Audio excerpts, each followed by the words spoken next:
Hello, everybody. Welcome to Financing Philadelphia's Future, the production and presentation of the Philadelphia Public Banking Coalition that continues the discussion about public banking and financial issues that affect the people of Philadelphia. The issues affect people beyond Philadelphia, all across the country, because we are part of a national movement for public banking. And I'm pleased that there are some folks here from outside Philadelphia who are joining into this conversation with us. My name is Peter Winslow. The A couple of housekeeping matters that we address at the beginning of our show. We recommend that you set your screen to the speaker view as the best way to view this conversation, and that you let us know who you are by putting your name in the chat, putting any questions or comments that you have in the chat, and if you wish, we would be pleased to add you to our forum list to receive updates and notifications about future Financing Philadelphia Future shows that we'll be doing. And remind you to save the chat at the end of the session, because there's usually a fair amount of interesting information that is in there. We have Stan Shapiro serving as our chat monitor today, and we will be taking questions from the chat and from the floor as we go through this rapid discussion today with Erin McClelland, who is the Democratic Party candidate for Pennsylvania treasurer in the upcoming election. And to begin the show, as we usually do, I will ask Erin to introduce herself. Erin? Everybody, and thank you so much for having me this afternoon. I really, really appreciate the opportunity to talk about such an important issue, a real visionary issue that I've been passionate about for a few years now, and I have been talking about throughout the state. And I'm really looking forward to hearing what you all have to say and sharing some of our ideas and seeing how we can really advance this in Pennsylvania, which I think is really a viable possibility. So thank you all so much. Well, thank you for being here. And Erin, I understand that your interest in public banking preceded your interest in becoming the Pennsylvania treasurer. So can you tell us a little bit of what it is that attracted you to the idea of public banking? I've been very interested in banking, financial services policy, really got into it in the year 2000 when we started to see banking deregulation, the obliteration of Glass-Steagall. I really started to dive into what was happening at that time. And a few years after that, in 2003, I started working under former U.S. Treasury Secretary Paul O'Neill, who was fired and was adamantly against a lot of the processes and deregulation of the Bush administration. And he sort of took what was already a burning interest that I had in financial services and sort of put it into overdrive because of his ideas. And then the '08 collapse happened and I dove into that. And then during COVID, really, when I saw our supply chain really start to deteriorate, that's when I started to grab onto it again, and the idea of moving toward public banking. I just think that Wall Street doesn't serve the people's interest from a government perspective and a municipal perspective.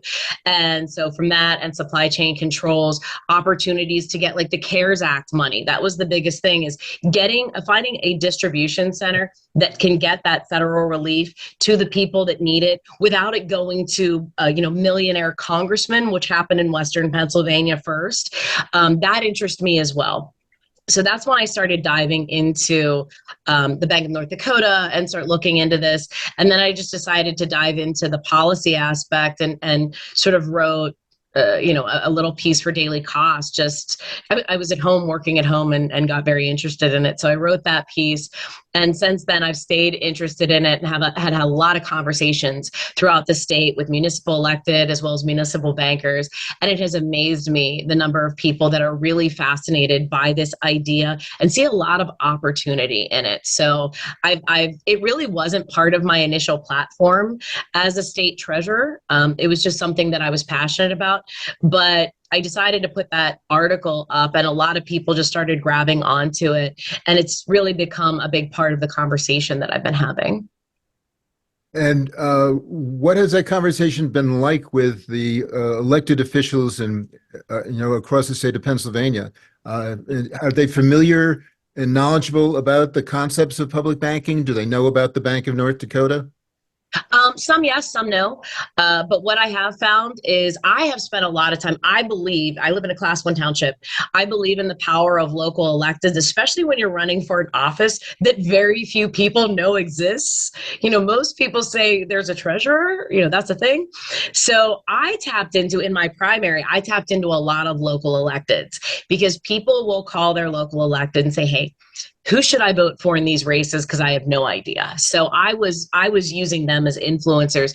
And through that process and going to their conventions and meeting all of them, this was a conversation that really started to come to fruition. And I found a few key leaders in the municipal government arena.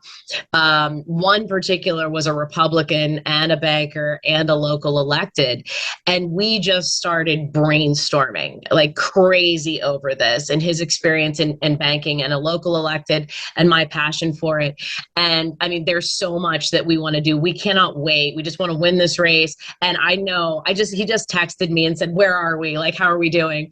And I hope that the next day I can call him and say, all right, let's sit down with our public banking people and let's start talking about how the minute we're sworn in, we start to put this to fruition. And it really, they don't know a lot about Bank of North Dakota, but they just know that the commercial banking structure that they have isn't meeting their needs the way that they need it to.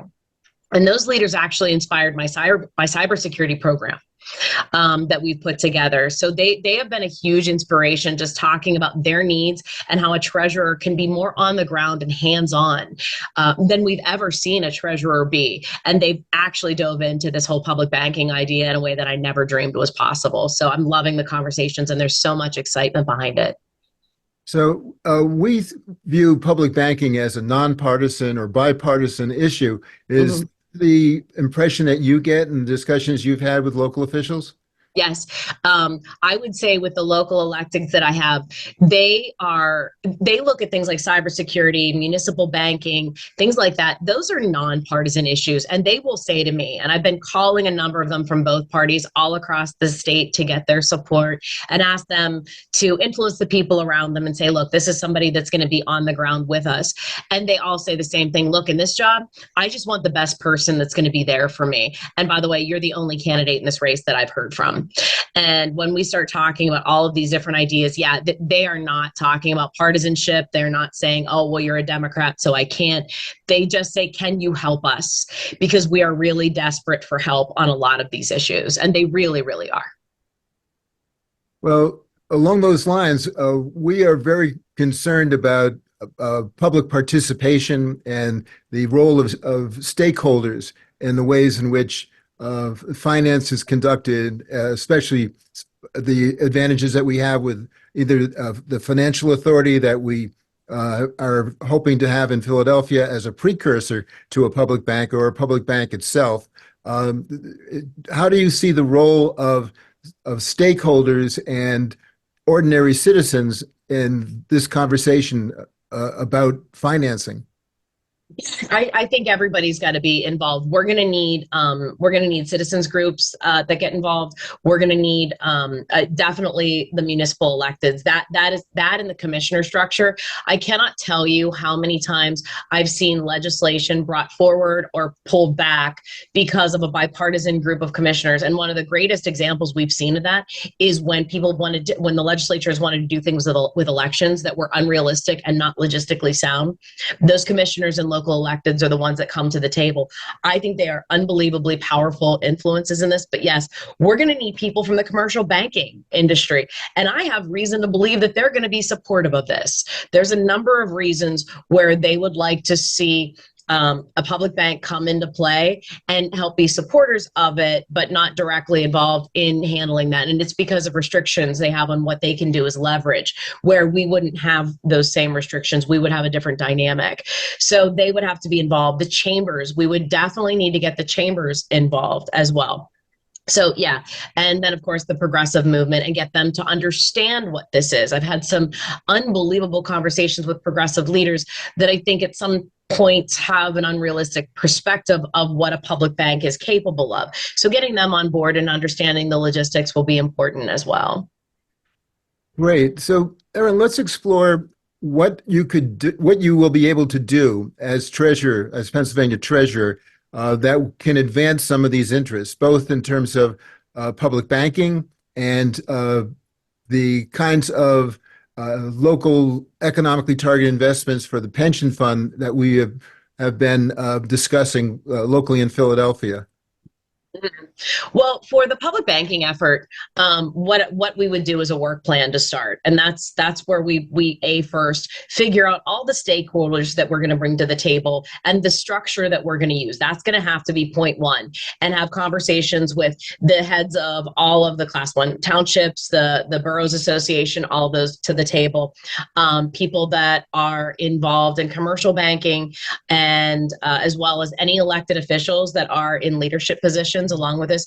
And we're going to have to build a really, really strong stakeholders group and make sure that everybody that needs to be at the table is represented. Then we're going to have to do a work plan. And the first thing we're going to have to do is figure out exactly what problems we're trying to solve with this. I work on a lean system structure when I do project development. When I started the business I started, this is how it started, was what problem are we trying to solve? And we're going to have to come up with a list of what are the biggest problems that we want our bank to solve, and why do we think a public bank can do that? And then you map that out, and that's going to help us design our structure, what the bank's going to look like, where it is capitalized, how that money is spent, what are the rules, how is it insured, and going into the real logistics of it. And then definitely putting that through an aggressive vetting process so everybody has their chance to play into exactly what their thoughts are and their opinions. This is something that we're definitely going to need a lot of buy-in for, and we're also going to have a lot of people that are allowed to put their 2 cents in and contribute to the structure and how this is built. Like I said, I've already built one business that was never ever done in the state, and that's how I did that. I see this as a much bigger version of that. So I've had experience bringing something to fruition from scratch and bringing in stakeholders that I thought were important, that could be advisors from all different walks of life. So that's how I see this moving forward. Well, we've identified a need in Philadelphia, and I think the need is pervasive, not just in Philadelphia, to identify and close some of the gaps in the availability of fair credit and equity financing, both debt and equity financing for minority communities. And we see real opportunities working with the Minority Depository Institutions and Black Bankers Association. Yep. Have you had any discussions with any of these folks? I haven't talked to, I did talk to a few people that are involved with them, but not the leadership of them.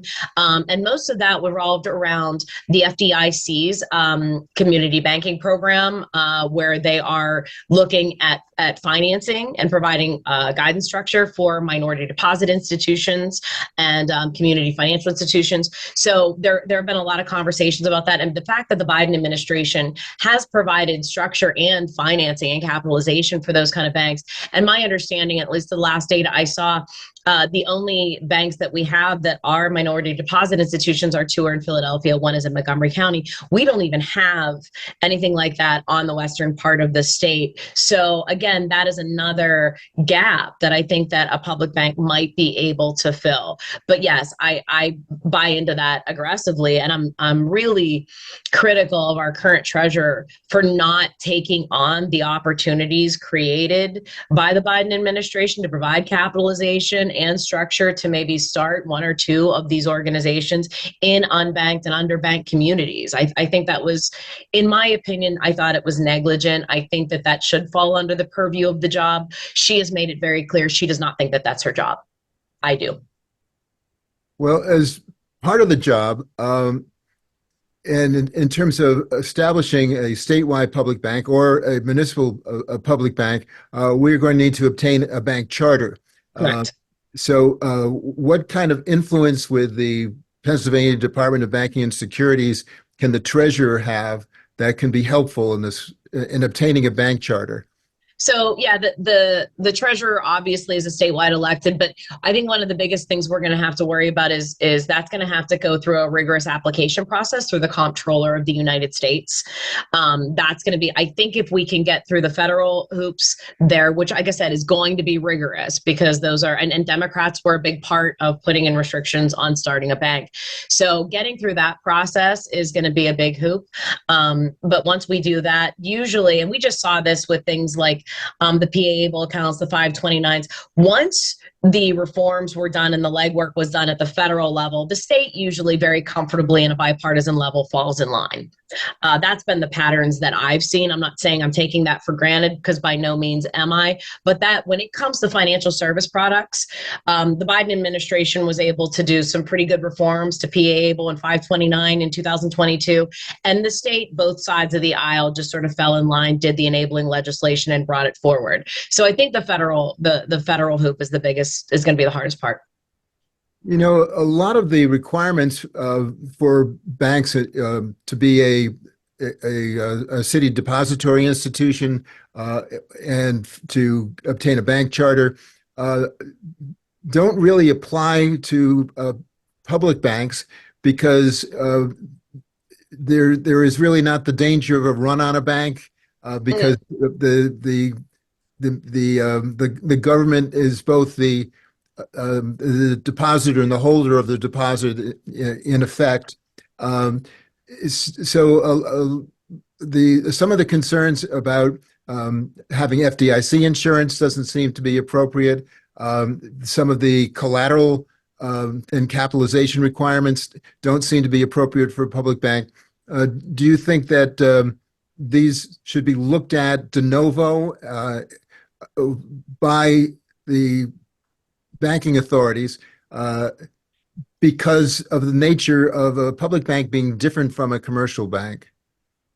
I think that those restrictions were often put in place for reasons. So I think it's worth taking into account what kind of security they build into the structure. I always hope for the best and assume the worst. So as somebody that created an entity that was state licensed and state regulated, I always assume that I've got to go over and above to meet requirements and make sure that we're falling in line.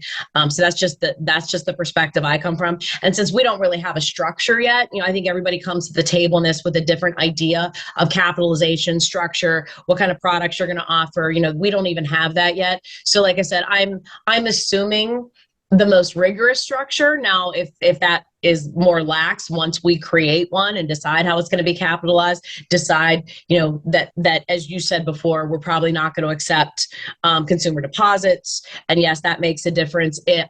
You're likely going to have to self-insure it. That definitely would probably be a dynamic. So that's going to be something that we take into consideration when you're self-insured, the risk that you're taking on and how you manage that risk. So. Thank you. That's very helpful. Let's go to some of the questions in the chat. Stan, do you have some questions that you'd like to put forward? Yeah. First question posted here is about the constitutionality and whether or not there are any constitutional issues with the creation of a public bank. And I'd like to just add to that whether there are issues relating to your ability to create it as custodian of funds without enabling legislation, whether you think that would be possible. Yeah, the initial review that I did in 2021, and I apologize, it's been a long time since I looked at that piece, but that there was a constitutional amendment to be able to do that, that we were going to have to do. Now, I've heard other people, when I brought that up, argue that legally that is not so. So that's a conversation. It was my understanding that a constitutional amendment would have to be created. But if there is a legal argument, I'm happy to explore that, of course, because if we can do it without it, that's great. You know, if my interpretation was incorrect, I'm happy to hear what other people have to say. Mm-hmm. Yeah, But that was my initial understanding. I happen to be a recovering lawyer, and so my analysis of that, by the way, is that the constitutional provision prohibits the state from lending its credit to any institution. But there's got to be an exemption for banks, because every time we put a deposit in a bank, it's actually a loan. If we needed a constitutional amendment for a public bank, we also need a constitutional amendment for depositing money in a regular bank, because we're offering our credit to the regular bank. But Yeah, so that's a later discussion. sure. But so the question has been posed, and you sort of got to it, whether you think there are sufficient assets, liquid assets, in possession of the state and some big local cities to capitalize the bank.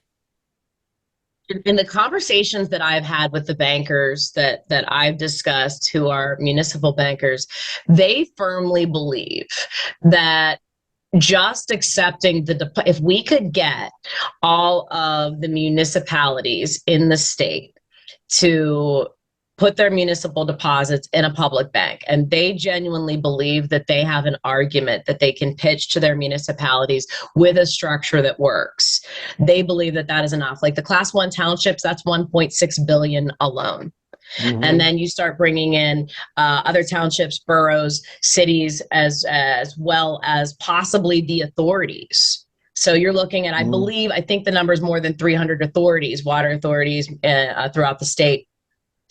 Just with those, and we could provide, let's say we're really trying to keep the focus of this very tight and very specific, just to get it off the ground, which is something that has crossed my mind, that we may have to keep what we do very simple, very basic, get it off the ground. And then once it's stable, then we can start to enhance the offerings and the products and whatever we're doing with this.